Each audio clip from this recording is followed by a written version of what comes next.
Welcome to CEM's Basic Microwave Theory presentation. The purpose of this presentation is to help you become more familiar with basic microwave theory as it applies to organic chemistry.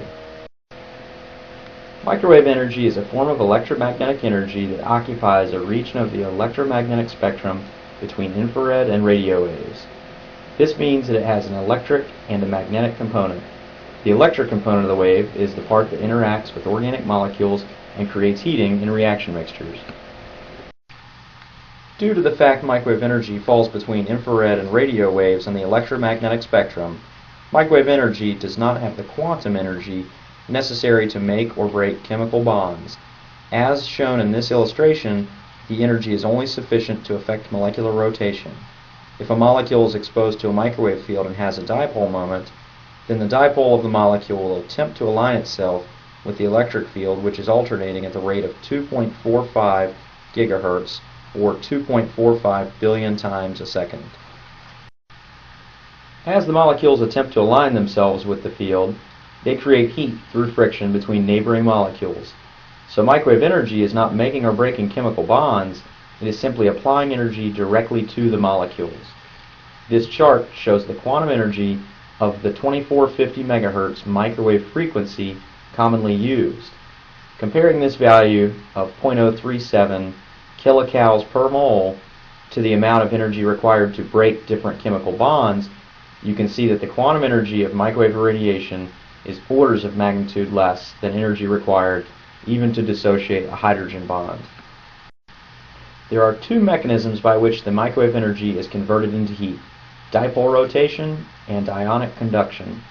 The mechanism of conversion is dependent upon what type of chemical species are present in the reaction mixture that is exposed to microwave radiation. Molecules with a dipole moment transfer microwave energy into heat by attempting to align their dipole with the electric field of the microwave. The movement of these molecules causes heat through friction with neighboring molecules. If there are ions present in a reaction mixture, they will move through the solution in the direction of the electric field, causing heat through friction with molecules it passes. Shown here is the mechanism of dipole rotation as it applies to water molecules. You will notice that the water molecules attempt to align themselves with the oscillating electric field, which causes movements of these molecules, which results in heat. Here you can see ion movement associated with the alternating electric field that also results in the generation of heat. Now let's examine what is happening on more of a macro scale. Because of the ability of microwave energy to directly interact with different species in a reaction mixture, the energy is transferred directly to the components in the reaction mixture. Whereas with conductive heating, the heat must pass through different media such as the reaction vessel and the solvent before the energy is delivered to the reactants. This means that microwave energy is delivered much more directly and rapidly and can be turned on and off very quickly, which allows for some interesting advantages over conventional heating methods. Now that we've talked about the mechanism by which microwave energy is introduced into the system, let's examine how this translates into increased reaction rates and increases in yield. A simple example of an organic reaction is shown here, where A and B are reactants that come together to form C under certain conditions.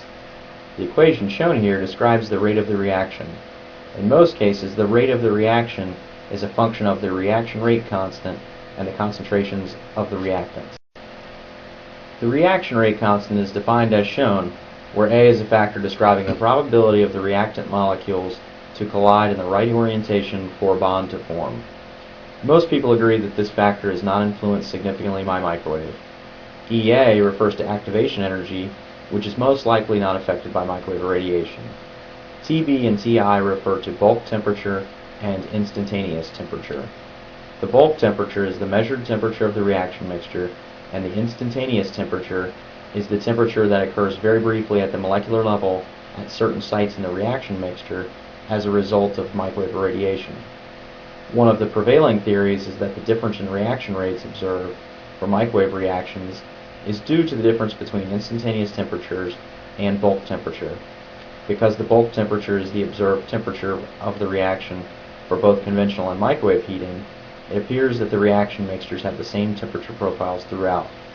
However, if you use the approximate instantaneous temperature in the reaction rate equation, you can see rate enhancements on the order of those observed in microwave heating. The problem is that these instantaneous temperatures cannot be measured, so it is difficult to show proof of this theory.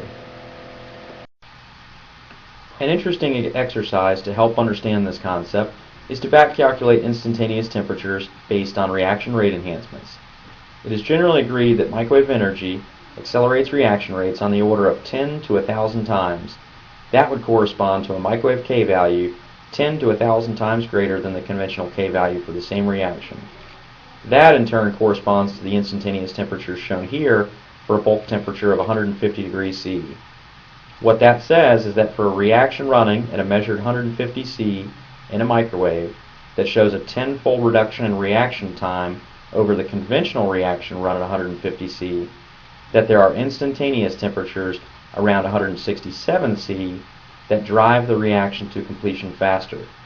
And for a 1,000-fold enhancement, temperatures of around 206 C would be present, which is very possible, especially when considering that there may be metal catalysts in the reaction that heat extremely rapidly when exposed to microwave. To expand on this concept, conductive heating and microwave heating can both be viewed as a means of adding energy to a system, thereby increasing the temperature of the system.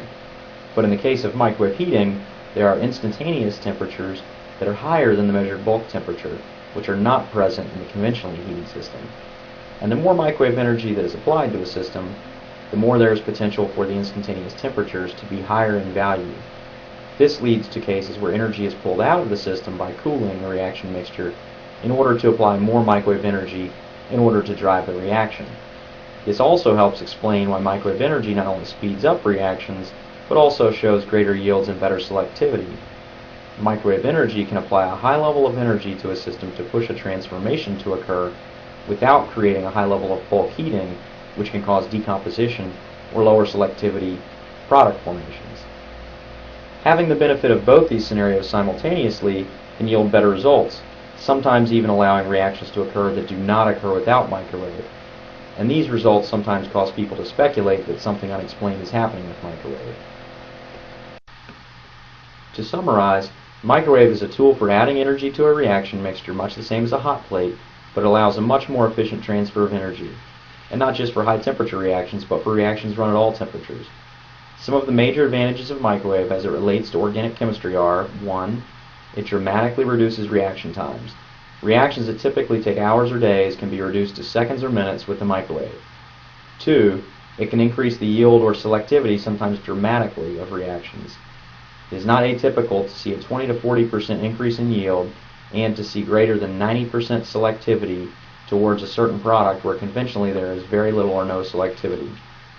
Microwave has also been shown to yield reasonable amounts of product for reactions that when run conventionally yield almost no product.